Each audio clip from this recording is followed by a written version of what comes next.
Bismillahirrahmanirrahim. Assalamualaikum warahmatullahi wabarakatuh. Alhamdulillahirrabbilalamin. Salatu wassalamu ala rasulillah. Pertama-tama mari kita panjatkan puja dan puji syukur kita kehadirat Allah subhanahu wa ta'ala atas limpahan rahmat dan karunia-Nya sehingga pada hari ini kita masih diberi kesehatan, kesempatan untuk bisa belajar secara online. Salawat dan salam tidak lupa kita haturkan kepada junjungan Nabi besar kita, yaitu Nabi Muhammadin sallallahu alaihi wasallam, yang telah berjuang bersama para sahabatnya sehingga kita dapat menikmati indahnya Islam. Insyaallah agama yang dirahmati oleh Allah subhanahu wa ta'ala. Anak-anak sekalian yang Pak Guru cintai, alhamdulillah pekan kemarin Pak Guru sudah memberikan tugas, yaitu menentukan struktur cerita fantasi, di mana Pak Guru berikan contoh bagaimana menentukan bagaimana menentukan struktur cerita fantasi. Itu ada 4. Yang pertama mulai dari judul, kemudian siapa yang masih ingat? Mulai dari judul, kemudian orientasi, kemudian komplikasi, kemudian yang terakhir adalah resolusi. Mana bagian-bagian tersebut Pak Guru sudah jelaskan kemarin. Baik, insyaallah hari ini kita akan melanjutkan materi kita, yaitu masuk kepada kaidah kebahasaan teks cerita fantasi. Ya. Kompetensi dasar kita belajar hari ini yaitu menelaah struktur dan kebahasaan teks cerita narasi atau dalam kurung cerita fantasi yang dibaca dan didengarkan. Indikator pembelajaran: peserta didik dapat menelaah kebahasaan teks cerita fantasi. Kemudian peserta didik dapat menelaah prinsip memvariasi teks cerita fantasi dengan tepat. Peserta didik dapat menelaah ejaan dan tanda baca tes cerita fantasi dengan tepat. Peserta didik dapat menelaah langkah-langkah penulisan cerita fantasi dengan tepat. Kemudian peserta didik dapat menelaah hasil melengkapi cerita fantasi dengan tepat. Jadi insya Allah kita akan membahas yang pertama dulu, kemudian yang kedua dan yang ketiga. Insya Allah untuk yang keempat kelimanya pekan depan ya. Dan anak sekalian, kita masuk. Kemarin kita sudah menelaah struktur, sekarang kita masuk menelaah kebahasaan cerita teks narasi atau cerita fantasi. Kaidah kebahasaan dalam teks cerita fantasi yang pertama yaitu menggunakan kata ganti dan nama orang sebagai sudut pandang cerita. Kata ganti orang ya nak ya. Jadi kata ganti orang ini dibagi menjadi 6. Jadi kata ganti orang, Pak Guru bacakan dulu pengertiannya. Kata ganti orang disebut juga dengan kata ganti pronomina persona. Apa itu pronomina persona? Jenis kata ganti yang digunakan untuk menggantikan kata benda, orang atau persona dengan kata benda lain. Kata ganti orang dibagi menjadi 6 ya. Dibagi menjadi 6. Yang pertama adalah kata ganti orang pertama tunggal. Kata ganti orang pertama tunggal. Tunggal artinya satu. Apa yang dimaksud dengan kata ganti orang pertama? Adalah untuk menggantikan kata ganti orang yang berbicara. Misalnya Pak Dedi berbicara, berarti tidak lagi menggunakan nama, tetapi dia menggunakan kata saya, aku. Misalnya Pak Guru berbicara di depan, saya ingin menyampaikan beberapa hal. Jadi kata Pak Deli tadi sudah berganti dengan kata saya. Ya, itu kata ganti. Nama orang diganti dengan kata ganti. Ya, kata ganti dengan saya, aku. Ingat ya, kata ganti orang pertama adalah kata untuk menggantikan orang yang berbicara pertama kali. Satu orang, kalau dia berbicara satu orang. Kalau berbicara banyak, nah lihat contoh yang kedua. Ini disebut dengan kata ganti orang pertama jamak. Contoh adalah kami, kita. Artinya kalau berkelompok, kalau berbicaranya masuk. Kami ingin mempresentasikan hasil kerja kelompok kami. Jadi kami itu mewakili dari beberapa orang yang masuk ke depan. Apa bedanya kita kita berarti masuk dalam satu ruangan, termasuk dalam kelompok-kelompok yang lain. Paham ini?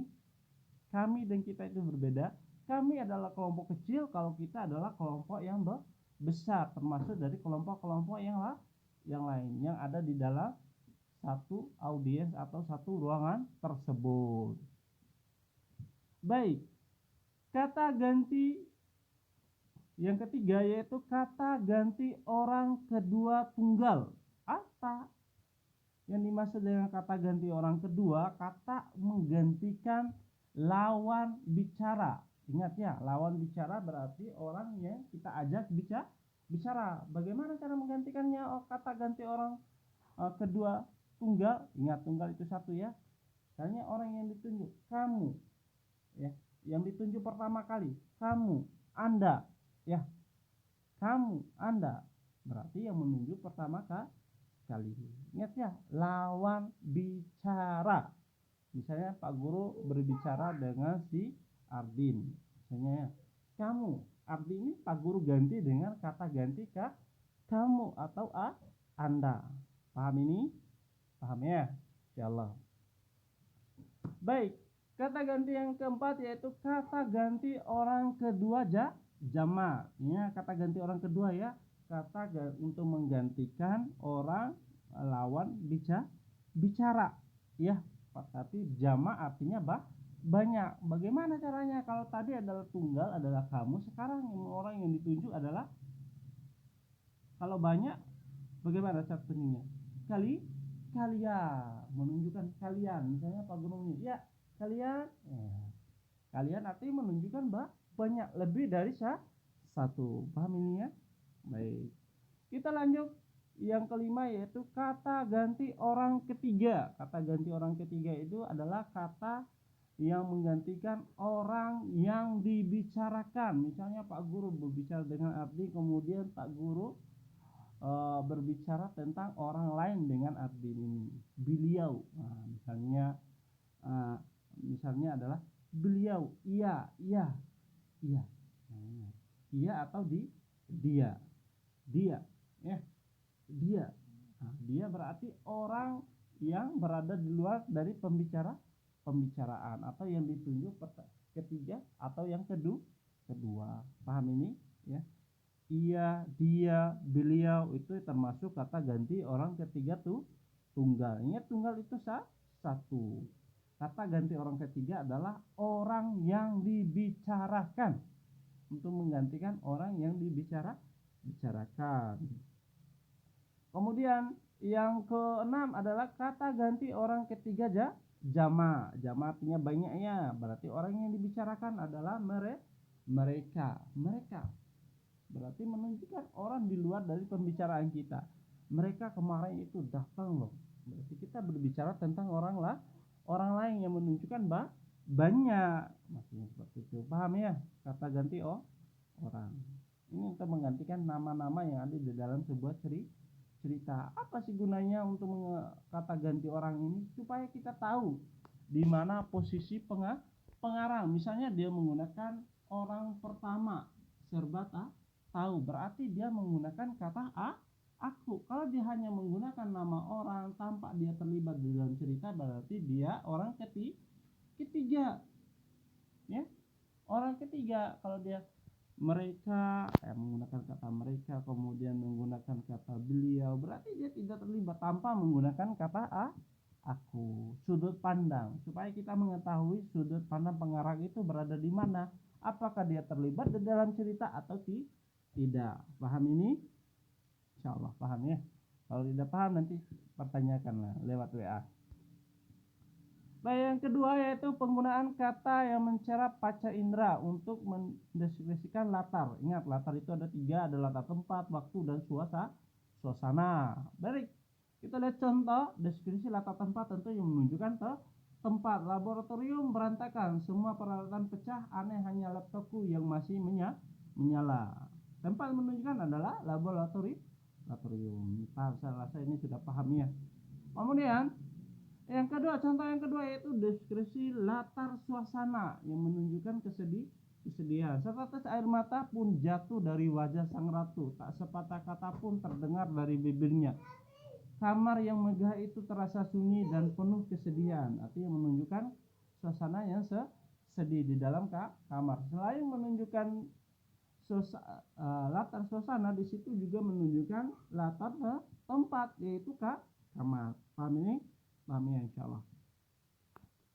Baik, yang ketiga yaitu contoh deskripsi latar waktu, yang menunjukkan waktu. Tengah malam tak ada bintang di langit itu, mendung hitam nampak mengumpal. Lolongan serigala bersahut-sahutan menyambut malam semakin larut. Ya, menunjukkan waktu tengah malam, pagi hari, itu ya adalah menunjukkan waktu. Ini yang menunjukkan waktu. Saya rasa ini paham ya untuk penggunaan kata mencerap panca indera. Kemudian yang ketiga yaitu menggunakan pilihan kata dengan makna kias dan makna khusus. Apa maksudnya makna kias? Makna kias adalah makna yang mengandung pengandaian atau mengibaratkan. Makna kias memiliki arti yang tidak sebenarnya. Contoh, ya, ayah selalu membanting tulang demi kehidupan keluarga kami yang lebih layak. Nah, kata membanting tulang ini memiliki makna yang lain, bukan tulangnya yang dibanting ya. Nanti kalau dibanting tulangnya rusak. Maksudnya membanting tulang ini adalah kerja keras. Inilah makna kias maksudnya Paham ini ya? Kiasan yang membandingkan atau mengibaratkan ya sesuatu hal dengan pekerjaan atau lain sebagainya ya. Baik. Yang kedua yaitu makna khusus. Makna khusus adalah makna yang memiliki ruang lingkup cakupan yang sempit dari kata yang lain. Contoh, Indra sering makan nasi campur di warung. Nah, makna khusus maknanya nasi campur. Ini adalah makna khusus yang membahas tentang kekhususan ya. Nasi itu kan banyak, jadi ada nasi kuning, ada nasi campur, ada nasi udung, ada nasi goreng. Makanya di situ disebutkan nasi campur. Jadi ini yang menunjukkan adalah kekhususan, makna khusus yang terkandung dalam sebuah cerita tersebut. Baik, selanjutnya yaitu yang keempat, kata sambung atau kata hubung yang menentukan urutan waktu, biasanya kemudian, selanjutnya, setelah, akhirnya. Contoh, bukan berarti contoh di bawah ada dua. Setelah, nah ini kata setelah ya, berarti menunjukkan waktu. Setelah buku terbuka, aku terseret pada masalah lampau. Ini menunjukkan adalah kata hubungnya setelah, kemudian masa lampaunya menunjukkan waktu. Kemudian yang kedua, contoh yang kedua, 2 tahun kemudian. Ini menunjukkan waktu. Fakta telah sampai. Farta, nama orang ya. Farta telah sampai di planet Mars dan bertemu dengan Tatao. Tatao nama orang. Nah, telah sampai ini menunjukkan kata hubung. 2 tahun kemudian adalah menunjukkan waktu. Paham ini? Baik, yang kelima yaitu penggunaan kata ungkapan. Ya. Kata ungkapan terkejut. Contoh, tiba-tiba seorang alien yang berukuran lebih besar datang menghampiriku. Nah, atau datang menghampiri mereka. Contoh, ya tiba-tiba kemudian tanpa diduga di tengah kebahagiaannya datanglah musibah. Nah, ini adalah ungkapan terkejut. Ya. Di tengah kebahagiaannya datanglah musibah. Keterkejutan. Ya. Kemudian yang keenam yaitu penggunaan dialog atau kalimat langsung dalam cerita. Biasanya banyak di dalam sebuah cerita itu banyak menggunakan kalimat langsung. Apa kalimat langsung itu? Kalimat yang diapit dengan tanda kutip.